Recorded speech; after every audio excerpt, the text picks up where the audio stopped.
Alors j'ai plein de questions sur les femmes fontaines. Oui, Est-ce que tu veux nous en parler un peu? oui. Alors c'est une grande mode actuellement. Alors il y a un certain nombre de techniques.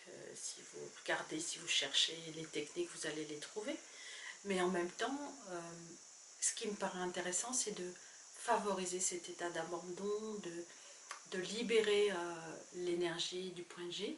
Tu peux expliquer d'abord ce que c'est que les femmes fontaines? Oui, c'est des femmes en fait qui... alors on parle aussi de l'éjaculation féminine.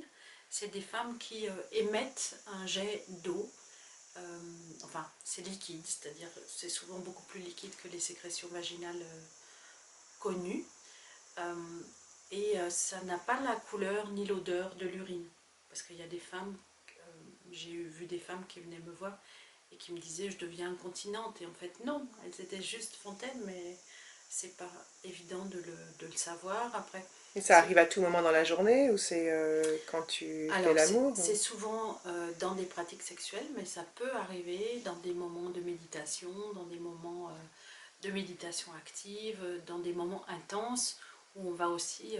mais c'est aussi logique, on va se permettre de libérer l'énergie, de libérer ce qui nous entrave, et du coup ça coule, et c'est pas plus grave que ça coule.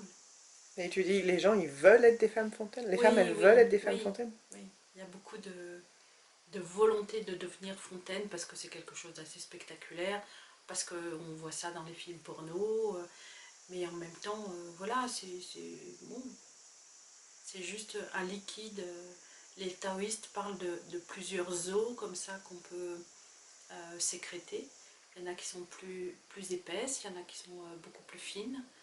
Et celles qui sont fines, elles peuvent aussi provoquer une forme d'irritation quand il y a pénétration avec beaucoup de va-et-vient par exemple, parce que ça lubrifie moins, c'est moins épais, et du coup ça peut créer des irritations. Et donc on fait quoi? Euh, tout dépend, peut-être que c'est justement une pénétration sans mouvement, ou si, là encore, si on va exciter le point G, alors le point G avec le clitoris par exemple, ça peut aussi favoriser le fait d'être fontaine. Mais ce qui me paraît tellement important, c'est d'apprendre à s'abandonner. Et que ça, c'est peut-être moins excitant justement, et on en fait moins la publicité, mais ça me paraît essentiel. Hmm. Dans cette vie où on se presse tout le temps à tout, apprendre à s'abandonner, apprendre à sentir quelle est cette agitation qui fait que je ne peux pas m'arrêter, de penser, de m'asseoir en méditation, de tout ça, et que du coup ça se revit dans la sexualité. Et plus je fais silence, plus je vais me rencontrer et rencontrer l'autre.